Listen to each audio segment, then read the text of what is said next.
Greetings gamers, welcome to Locke's Picks, where I hope you decide if a game is worth your time or a waste of time.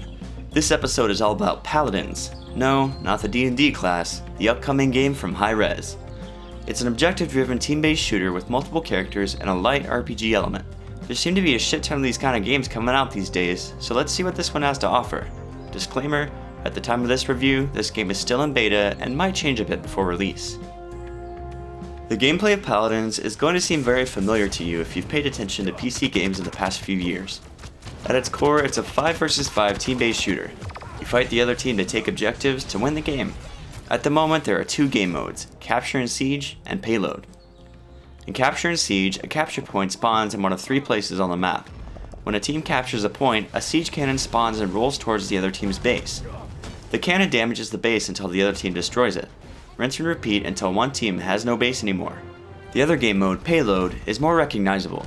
There's an attack team and a defense team. The attack team has to get a cart of bombs that rolls on a train track to the enemy base. In order to do that, they simply have to stand near the cart and it moves based on how many people are near it. The defense team has to keep killing the enemy team and prevent them from moving the cart forward. If the attack team gets the bomb to the enemy base, they win. If the defense team stops them before time runs out, they win. Whichever game mode is chosen, the first thing that happens is character selection. Each player chooses a character, and players on the same team may not pick the same character. So the teams pick characters and the match starts. Everyone loads in and the game timer counts down. The gameplay is in first person except when on a mount. Speaking of mounts, that's one nice feature of the game. If you push shift, your character summons a mount which can help you get back into the action more quickly. If you're attacked, unless you have a special ability that says otherwise, it cancels your mount. Each character has their own weapons and abilities to make use of, and therefore their own playstyle. A few examples. The character Fernando is a large knight with a flamethrower and an energy shield. Grover is a big tree creature with a switchable aura and an axe. Barrick is a dwarven engineer with turrets and shields. While they are different characters with different playstyles, I can't say they're particularly original or exciting. I've seen most of this stuff before, and the characters remind me of other games.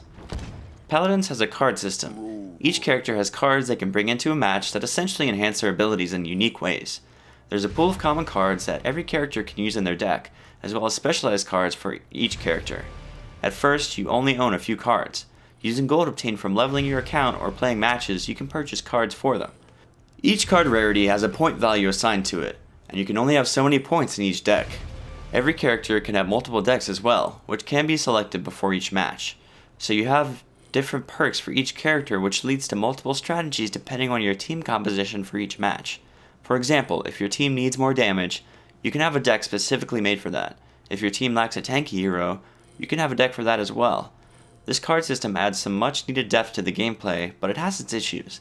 Because not every player has all the cards, it limits newer players to the point of being disadvantaged if the cards aren't perfectly balanced. And let's be honest, not many games are perfectly balanced. The combat feels floaty and not very impactful. Depending on the character, the projectiles are big and have long travel time, which means you have to lead your shots. The time to kill is low, leading to longer fights than most titles in the genre. The maps are large and open, with buildings and tunnels scattered throughout. All this combines to create a game that has a unique feel, for better or worse. As far as presentation goes, I came out feeling neutral about it. The graphics are a decent bright cartoon style, nothing groundbreaking. While there's nothing that wows you, it is a very clean style that makes it relatively easy to see what's going on at any point in time. There aren't many visual effects aside from character abilities and attacks, making the naturally clean and simple art style even more so. The characters are themed in the weird fantasy sci-fi combination that seems to be popular these days with games that have so many different characters. It seems somewhat uninspired because of that, and the graphics are clean to the point of being bland. Paladins doesn't have a lot of music. What is there is nice, but it gets repetitive after a few matches. It has a mostly orchestral score with some guitar and electric bass thrown in that gives it a modern twist.